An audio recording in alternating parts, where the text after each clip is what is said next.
Welcome to episode 50 of the Free Spirit Academy podcast with Kundalini yoga teacher and massage therapist, Kalei Myers. Free Spirit Academy is about you being fully you. My name is Randy Moss, and I'm an eating psychology coach and Kundalini yoga teacher, bringing you conversations about freedom. Largely from rigid diets and painful body image, but ultimately it's about the freedom to be yourself. This is about honoring our own bodies and our purest self-expression. Welcome to the podcast.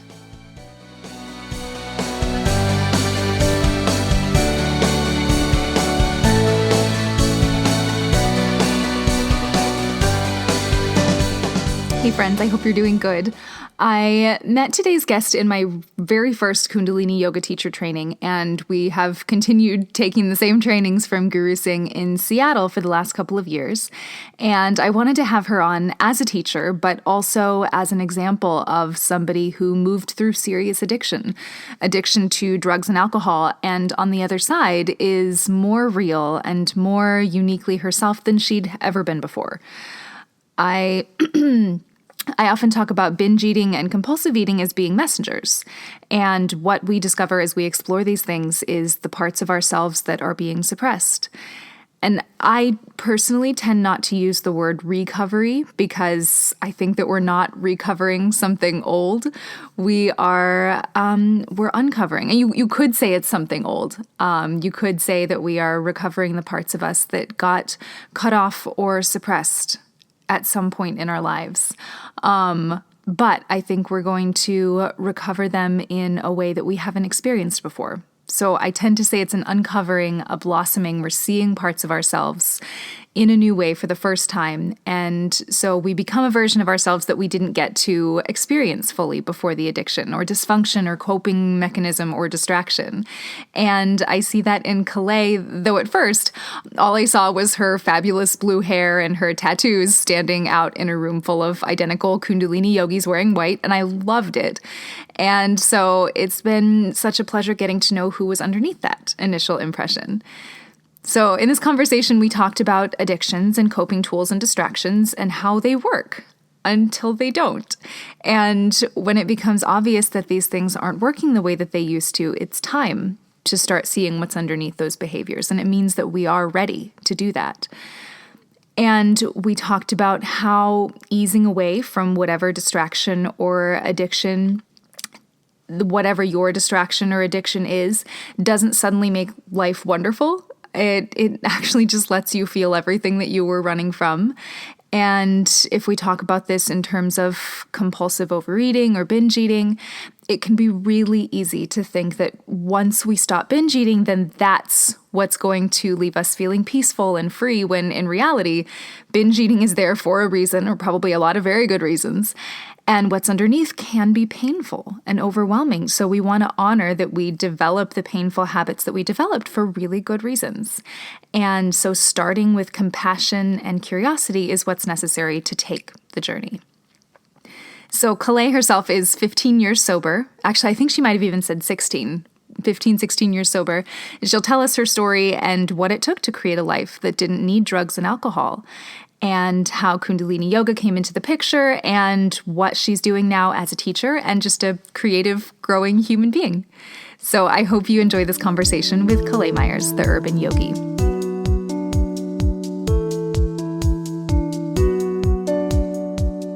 You shared something a while back on your social media that I took note of because I was like, okay, I'm going to get her on the podcast, obviously. And you were talking about being a lighthouse. And usually when I hear this kind of language, I'm kind of like, ugh, I just can't with it. But because what it tends to be is like all about being a good example as a spiritual person and staying positive. But what you said, and I'm going to quote you, is you said, what I mean by being a lighthouse is loving myself so much and doing the work and getting through all the bullshit that doesn't matter and maintaining this magnificent light. And I think that light, like someone that's really loving who they are and learning more about who that is all the time, is so magnetic.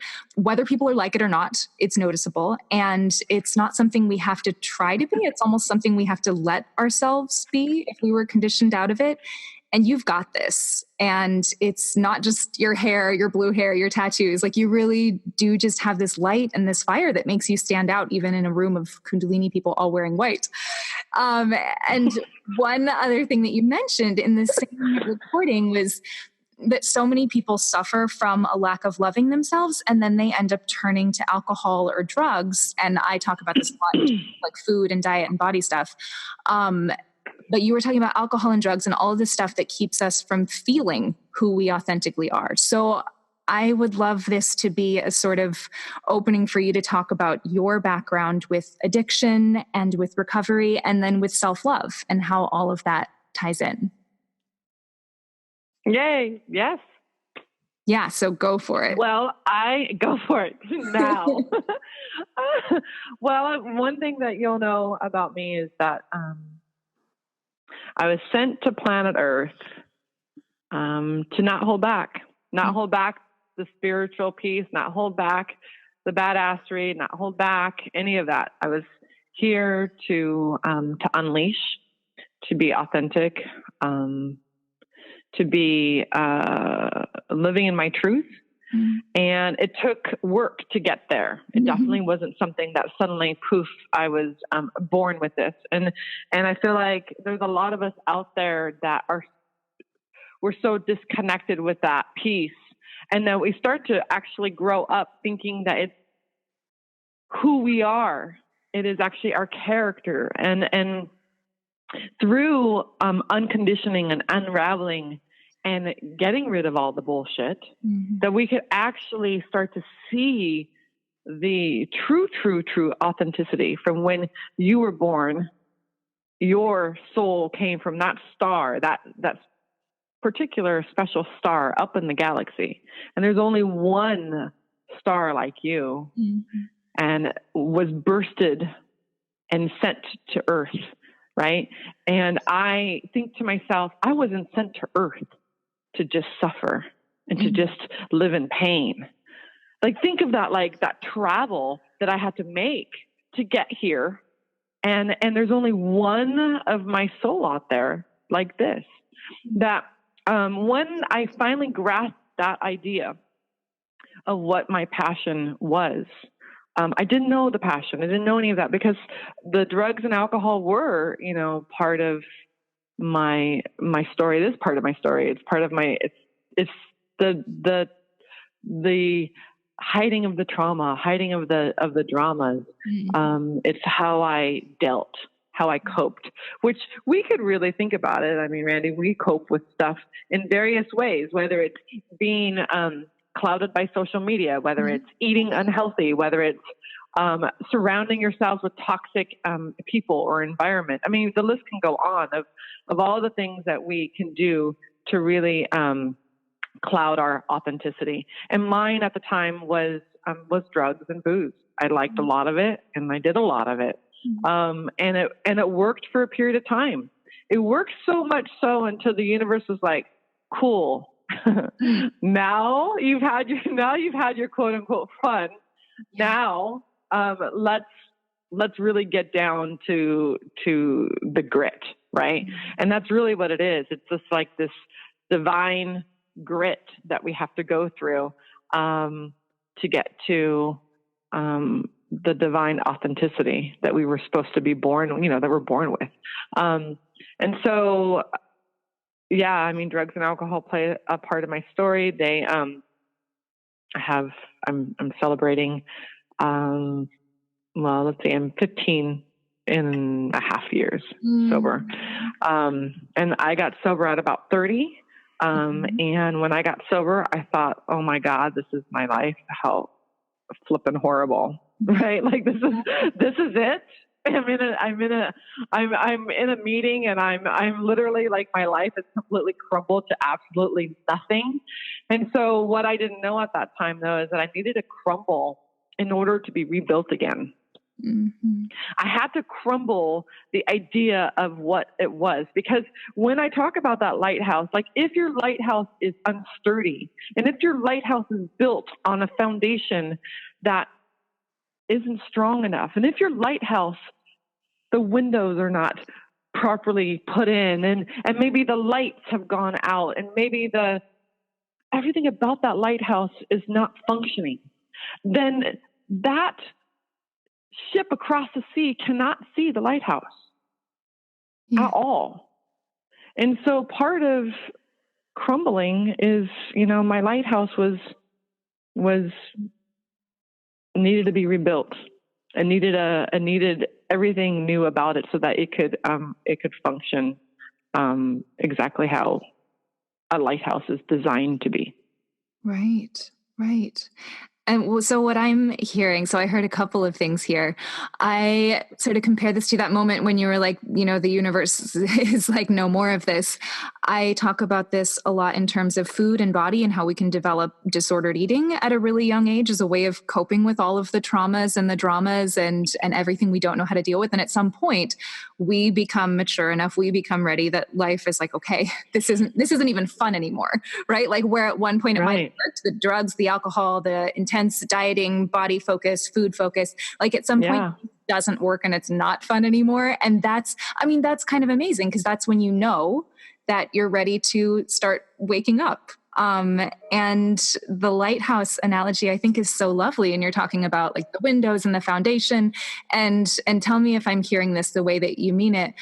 I am thinking of, so you're the lighthouse, and the cracked window is your wounding, and the foundation is this maybe belief about who you are that isn't even true. And so it's like nobody's actually seeing you, and you're not doing what you actually love, and you're not saying what you actually want to say. Is that sort of how you're presenting? Absolutely. I mean, the lighthouse is our soul. I mean, in our soul, I feel like, here's the deal, Randy. We often come to this earth, and I know I did for a long time. I said, well, I'm here to get things. I'm supposed to get a nice house. I'm supposed to have a family. I'm supposed to look a certain way. I'm supposed to drive a nice vehicle. I'm supposed to have a good job. I have a bank account, all these things that we have to get. And the reality is honestly, in my belief, I was not sent to earth for any of that. And I didn't know that, because I feel like part of what Kundalini helps us is it helps us it's like a filtering system, it filters out all of the crud that is just clogging our true Satnam, our truth. Right. And so for me, my truth is that I actually came here to do the passion. What is your passion? What sets your soul on fire? What makes your heart so happy? And most of the time, it's not for me. Most of the time it's service work. Most of the time it's being of service to something or someone or an organization or a group of people or animals or whatever it may be. But when we're of service and we are full of love and compassion, we are outside of ourselves.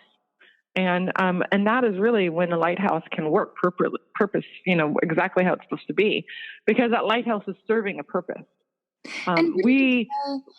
Like just with the passion and the being of service, do you feel like that's a direct result? Like this is sort of how I've felt in my own experience. Like the more that I have, let's say, repaired the windows and built the foundation on what's really true about me and life and who I am, my natural expression and what really lights me up and makes me passionate is just of service by default. Like that's just how it works.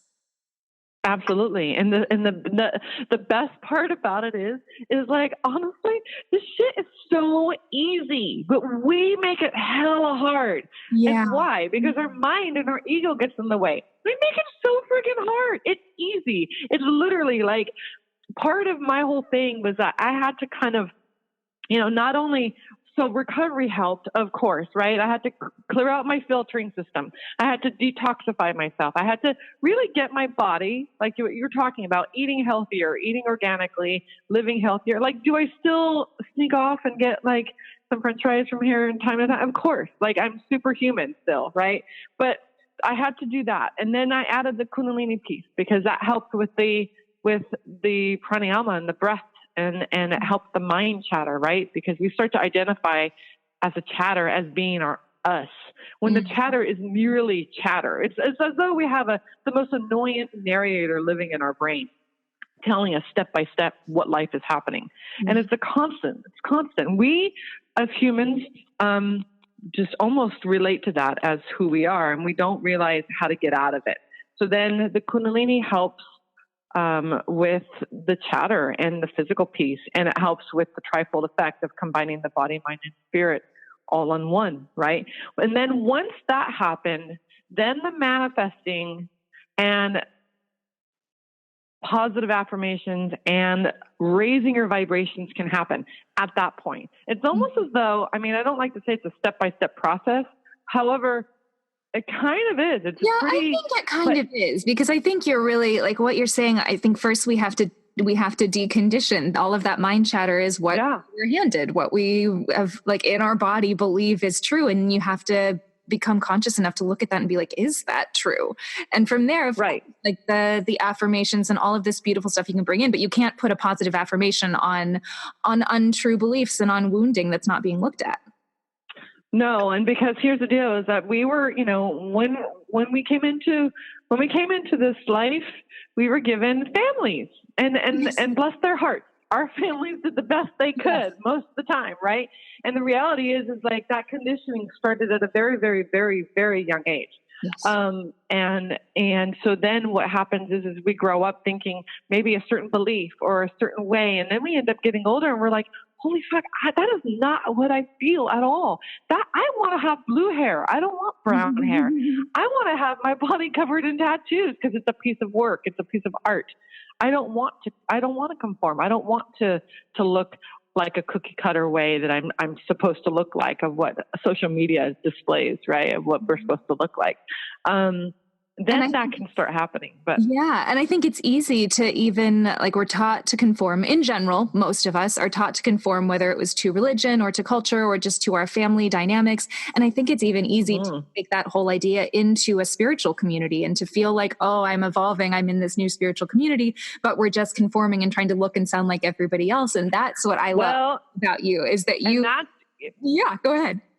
Oh God, Randy, that is like the one thing that can just like light me on fire is the whole like spiritual, bypassing, you know, like let's look like a yogi. Let's pretend and I'm going to set everything up and I'm going to look like the spiritual person. And then I'm going to literally do everything opposite. And it's just, and it's not that, you know, I act like a yogi 24/7. That's not it at all. Matter of fact, it's more like, how can you be a yogi and be yourself still? Like combine this shit, make it your own. It doesn't have to be this box that we keep trying to fit people in. Like I'm a fucking triangle. I'm not a box. I never have been a box. Maybe I'm not even a triangle. Maybe I'm like an octagon or like I don't know, like an infinity, you know? I kind of don't even think we need to worry about being a yogi. Right? Like Kundalini yoga is a tool. Like it's this incredible, incredible thing that we're so lucky to have. And within that, like, you know, you were saying, I don't have to worry about being a yogi or I'm not a yogi 100% of the time, but I think maybe we're more interested in being ourselves more and more of the time. Right. Yeah. Oh yeah. It's all about, because a lot of people say that, well, I don't know how to be, I'm not a yogi. This is what I get. When I teach, I'm not a yogi. I don't know how to be this. I don't know how to do this. And my whole thing is make it your own. You know what? You can have a little bit of this and a little bit of that. You can do yoga and CrossFit. Not a big deal, right? Like the reality is like, I feel like we make it into what is authentically, I guess, settling within your heart. Because oftentimes when we are not aligned with spirit, our body tells us. Oh yeah. Our heart tells us. Our soul is like screaming at us. And so as we practice the art of listening to ourselves and listening to our soul, right? We then can listen. We then can hear. We can get the guides that we needed from our guides and our angels, and we can get the nudges from spirit that we need in order to keep going, you know, on the vibration that we want to, or maybe the path that we want to. I feel like a lot of the time, when I started off, honestly, Randy, it was a lot of ego, and not that ego, you know, Guru Singh talks about this a lot. Ego gets a bad rap. Yeah. Ego's not a bad guy. Right. At all. We need ego. We do. We need ego. It's part of our character, but it's about aligning it. It's about aligning it with spirit so that it can it can work together almost as a team.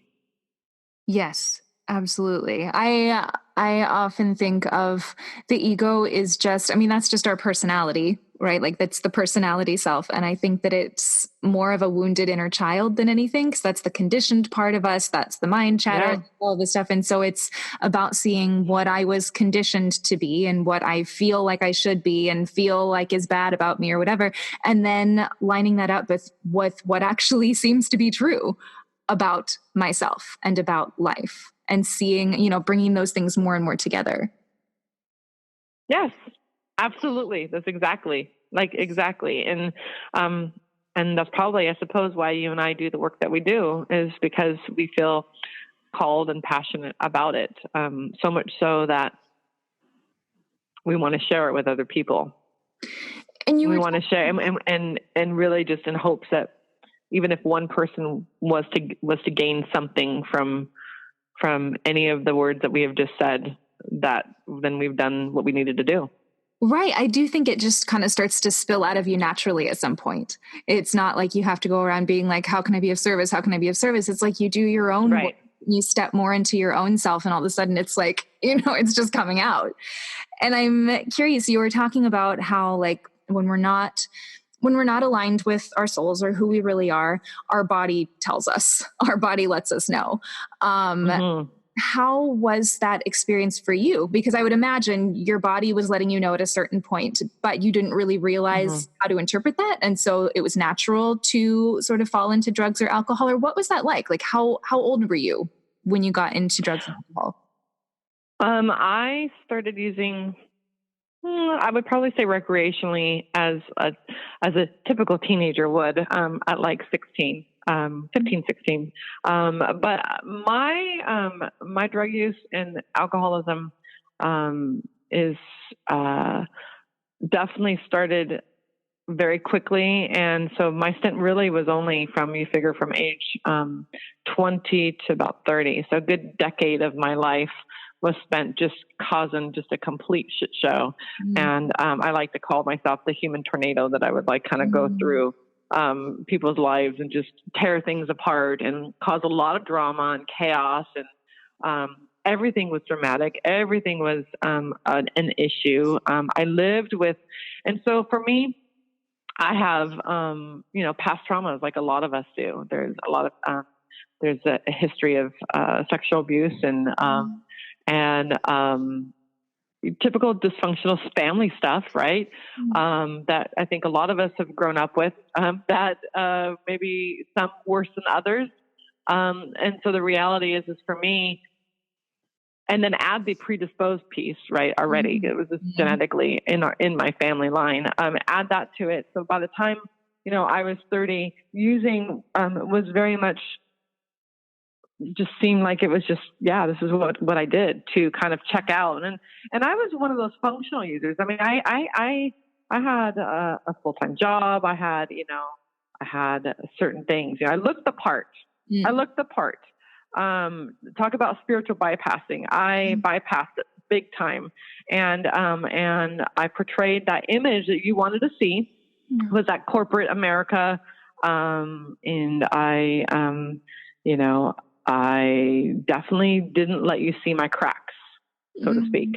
And so then what would happen is I would go home and I would have to sit with my cracks. And I would then use, because sitting with it was so painful and it was so sad from the shame and the grief and just of all, mistakes I've made and the type of mother that I was. I was a young mom. I had my first daughter at 19 and had another one at 25. And so my girls, were very much a part of my story of getting clean and sober. And I have a beautiful relationship with both of them today, but it took a lot of work, and it took a lot of crumbling down, and it took a lot of showing up.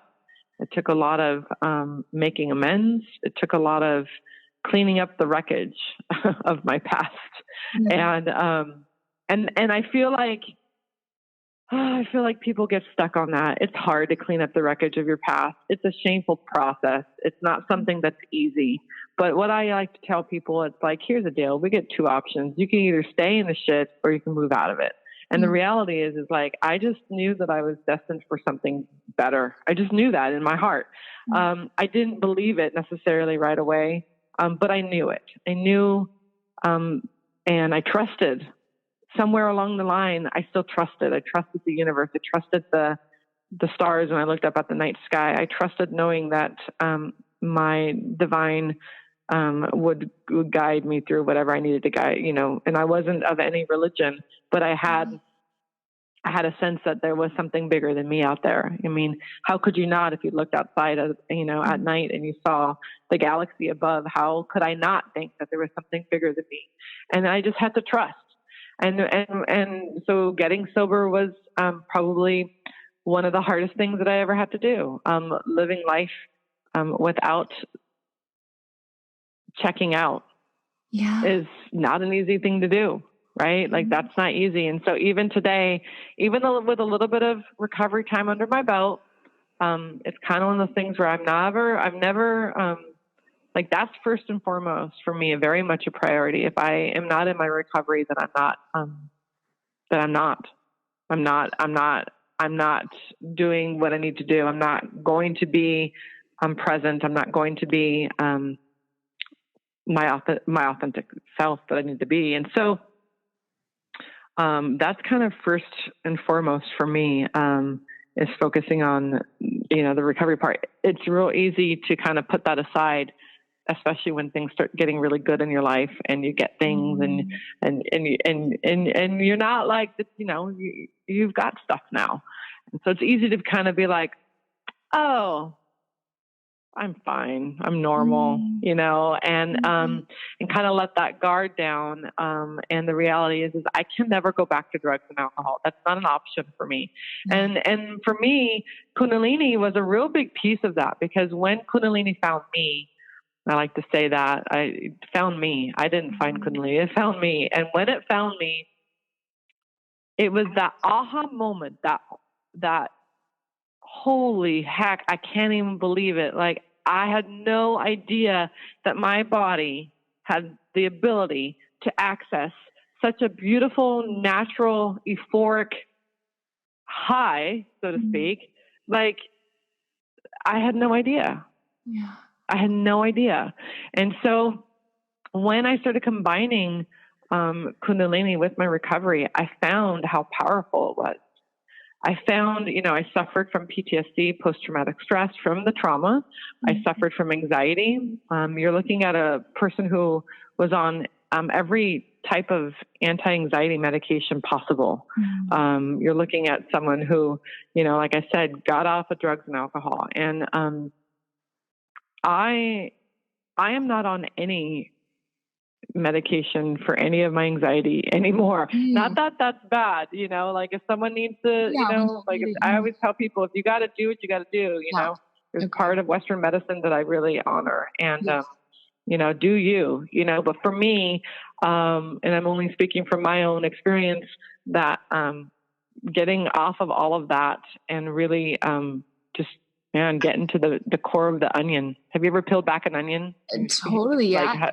Layers, and it's in the center, yeah. There's layers and layers, and very thin layers too. You almost have to be very patient with the layers, because each layer means something. Oh, you totally have to be patient with the layers. And I'm so glad that you talked about, like, you didn't just quit drugs and alcohol at the end. Like, to quit drugs and alcohol, you had to look at the whole of your life. And I think that this is just as true for people. Like, when I talk a lot about binge eating or overeating and people just want to quit, like, absolutely done. But holy shit, what are you going to feel when that's not there? Like, what trauma and pain and stress is going to come up when you don't have that? And yes, there's going to be layer after layer after layer after layer. And I think the Kundalini, like, we can talk about all of the bliss and all of the wonderful things, but it's only because what Kundalini does is sends you right into all of that shit.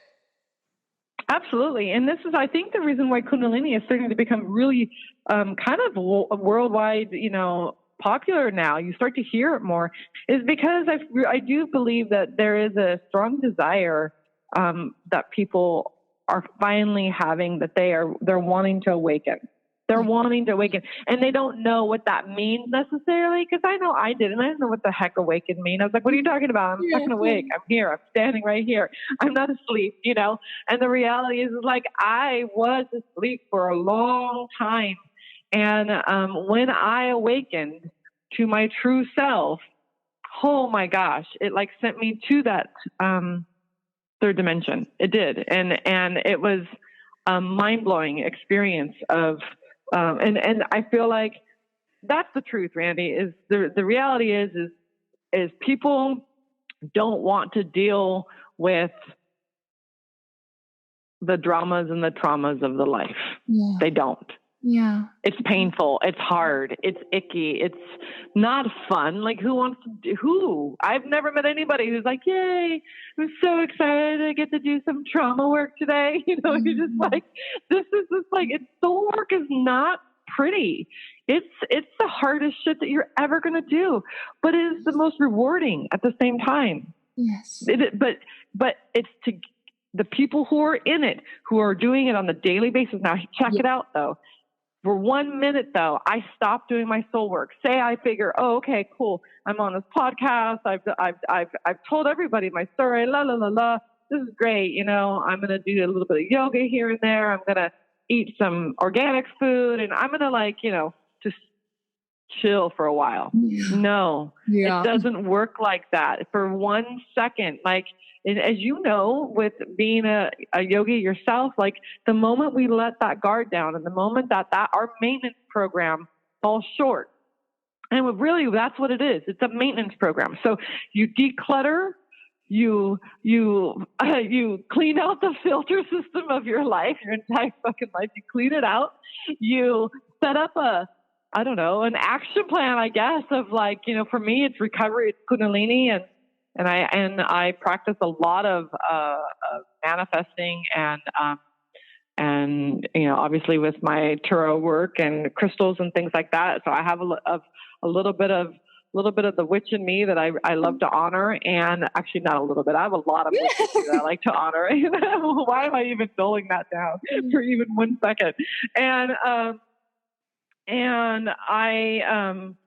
you have these steps, and then you feel fantastic. You're like, woo, life's good. And then it's the maintenance program.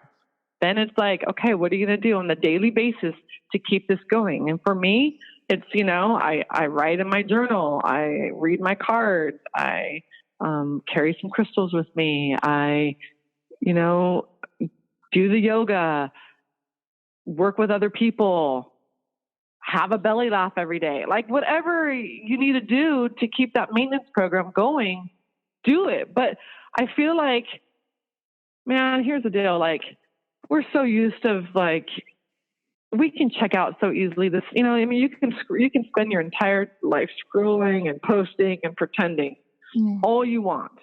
Yeah. We can get lost in that. But what happens is when you get tired of being sick and tired of living this facade, soul starts to not just knock on your door, but soul starts to demand it. It will break down the door to get through to it. And that's what I help people do. Yeah. And I think that's what anxiety and depression and all of these things that we can take pills for. And like you said, I'm totally for when those things are needed, they're needed. But I think that is it. Your most authentic self or your soul or whatever you want to call it, saying, hey, it's time. And I think that's always, and I think that's what was, go ahead. No, go ahead. Oh, I was just thinking about, I think that's what was pulling you, when you felt like you just knew that there was something more. I think who we really are is always there. And it's going to become louder and louder and more obvious unless we address it. And I think the maintenance program, I think that's just deeper and deeper layers. I don't think I don't think we're inherently just a mess or whatever. I think there are just so many layers of trauma and untrue things and woundings and all of this stuff. And you have to keep going because it's going to keep coming up. You know what I mean? Well, because, yeah, and you go through different, the life cycles of living. I mean, the different ages, and as we, get blessed, I like to say, with an older age, because I feel like people tend to have this idea of getting old is a bad thing. I don't like that whole, like, we're getting old, kind of thing. I like to just say, I've been blessed with another year. Yeah. I've been blessed with another year, and I get another year of wisdom and grace. And I get another year of some lessons, and I get another year. And so I feel like with each age that we have, yeah, you're right. The soul will demand you to do whatever work is necessary to keep, like you said, to keep diving deeper, to keep going deeper, so that when it is time to cross over, that I feel like for me, you get to this point where you're like, did you live your life? Did you live your life authentically, the way that you always intended to live it? Were you doing your passion work? Were you, what is your craft? What is it that you're good at? What is it that, you can bring forth to this world? Most of the time, the reality is I feel like I spent a good, like 20 years of my life. No, more than that, probably 30 years of my life just getting to a point where I could even get there. And then I spent another decade of my life finding out what my passion was. And now that I'm in my 40s, I'll be 46 in September. I am blessed to finally have arrived at the spot of being able to do my passion work. And now the universe is saying, okay, now that you know what your passion work is, this is the gift that you get. Now, how are you going to use it? What are you going to do with it? Right. And now I get to spend the rest of my life on this, on this side. Doing this. Yeah, I think it's not a bad gig. No, totally. I think we all have to go through that initial just realization of how much trauma, et cetera, there is stored in our system, and how much we are not being ourselves and we're not in alignment with who we really are. And then, like you said, you get to start being more creative with that and more expressive with that. And you still do your daily work and address whatever comes up.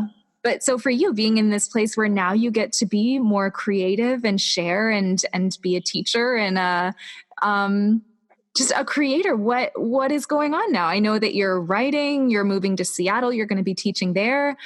So tell me about your book, and then tell me what's coming in Seattle. Okay. It's crazy. The transitions happen with, Sacred Roots, my studio here in Port Angeles, closing at the end of July. And I've just been really blessed to have been on that journey for the past several years, and teach as much as I was able to teach, and practice body work as much as I was able to do that. And now we're being called back to our roots, which is interesting, because that's kind of just, I'm not originally from Seattle. I'm originally from California, but lived in Seattle since I was 19. So moving back and finding the urban roots, just knowing that that's kind of just, that's what makes my belly happy. And we've just got some exciting stuff happening. I'm still going to be teaching, finding different gigs here and there. I'm practicing body work as well. And then I've got my book that it's such a trip, when I say this out loud. When it's like, what the heck? So I'm writing a book, and it's called the Kaleidoscope Chronicles. So there's going to be several of them. There's 3 so far, actually, that's going to be coming. And the Kaleidoscope Chronicles actually it's been coming for a while. I've had people asking me forever, when are you going to write your book? When are you going to write your book? And I was like, what are you even talking about? I don't write books. And they're like, no, you should really write a book on your story. I was like, oh God. I was like, how am I supposed to do that and put it all in a book? Like, what? Oh, like, and so then what really basically boiled down is that I resisted it, Randy. I resisted it for so long. And I shit you not, at least 3 people within months, random strangers come up to me on the side of the street asking me when I was going to write my book. And I looked at them. I was like, did someone tell you to say this? And they're like, no, you just seem really interesting. You're like, you've had like a story. You should get it out. And I'm like, this is really strange. Okay. So finally I'm like, cool. I get on my computer. I'm like, let's Google how to write a book. I mean, no, seriously. I mean, that's the type of person I am. I'm going to Google how to write a book because I have no idea how to freaking do this. Right. Mm-hmm. So what I boiled down to it is I had some pretty amazing awakening things happen. I had my guides come to me and some messages that just needed to happen. And I had a profound dream, and I woke up from the dream. A lioness had actually brought me a scroll. I was sitting under a big tree with the roots growing out of it. And the lioness plopped a scroll on my lap, and I opened the scroll, and the scroll said, now you will have all the information you need, but you must do good with it, is what it said. And I was like, okay, cool, whatever that meant. And in my dream, I woke up, and when I woke up, I had the entire book downloaded to me, completely downloaded to me. Mm-hmm. And I knew exactly how I was going to write the story. I knew exactly how I was going to do it. And so, yeah, the Kaleidoscope Chronicles, Ursa, she's just a hot mess. She's a girl from the city. She loves retro music and Converse shoes and old rock t-shirts. And she gets too many parking tickets and drinks way too much wine. And this is a girl who is a lot of you and me and a lot of the guy next door and a lot of the woman across the street. She's a girl who really is searching. She's searching and she's trying to find herself. And she's lost. She's hella lost. She's not a bad person. She's actually a lovely being. She's kind of quirky and she loves scrambles, loves bacon, even though she knows it's unhealthy for her. And and really what the story goes is Ursa, has a deep love for her grandmother. And there's a kaleidoscope. We've all, if any, have had a kaleidoscope as a child. And she has a kaleidoscope and realizes that the kaleidoscope, is magic. And when she looks in the kaleidoscope, it takes her on a journey, and she meets her guides, and she goes on adventures, and she gets tools to be able to deal with the haunting of her past. And it's pretty badass. I'm not even going to lie, not even a little bit. It's pretty amazing. And so without saying too much, Ursa realizes Ursa knows she's not from planet Earth, and she's and she's been sent from her homeland to raise a vibrational energy of the Earth, of here. And the story is mixed with, magic and realism, and it's fiction, but is it? There's moments where, there's moments where, Ursa has her guides, her owl and her lioness, and she's got, she realizes she's a direct descent from Artemis. And it's tons of magic in there. What it is basically is it's a self-help book within a book. Mm-hmm. Oh, that's because fun. I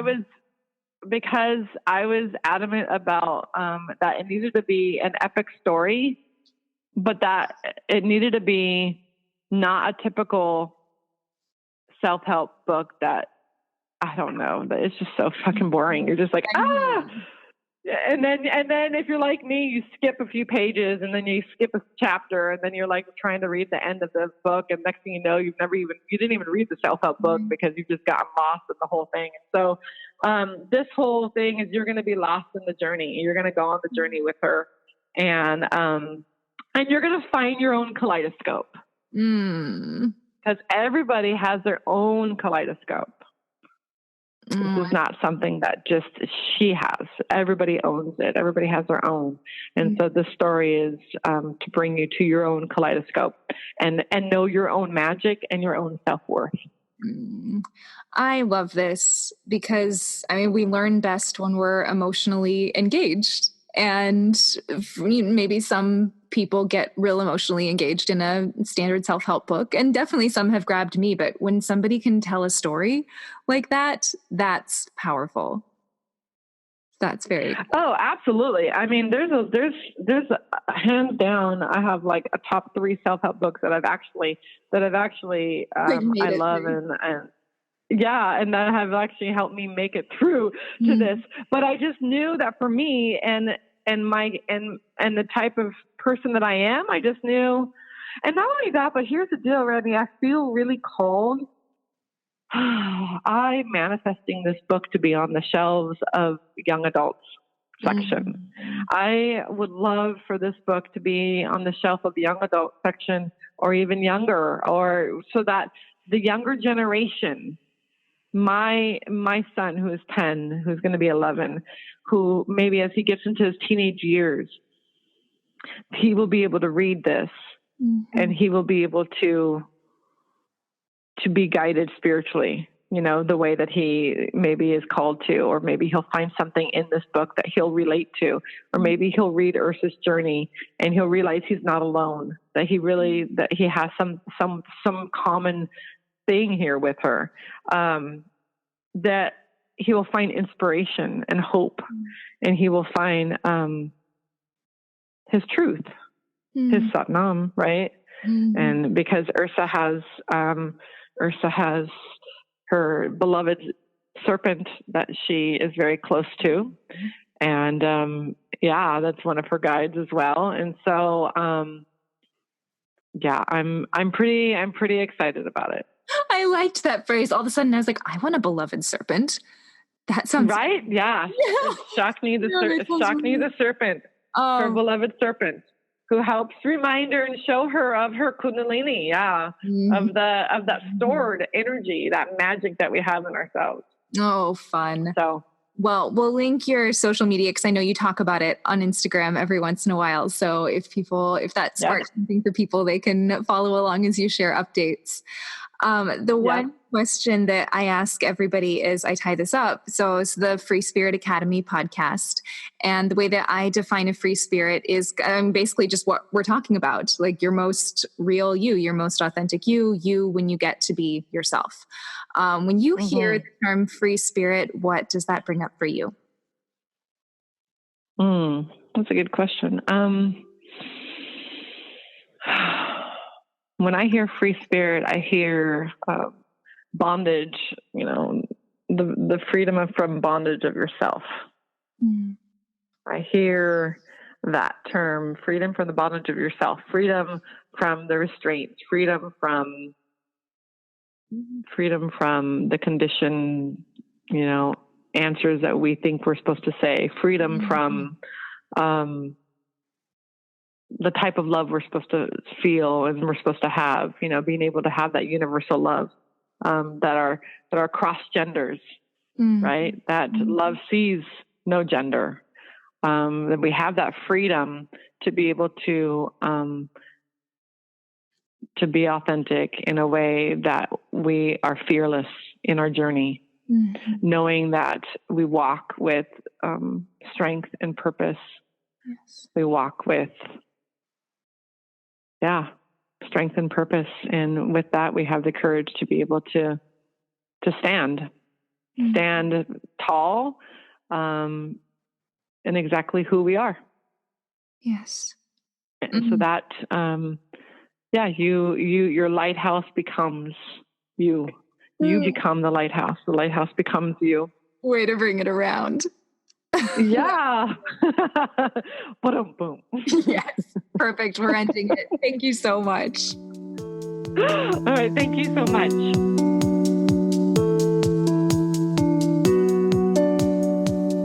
I hope you enjoyed this conversation. For more on food and body freedom, get my free ebook, The Eat to Feel Good Diet, by signing up for newsletter updates at freespirit-academy.com. I will be back with you next week.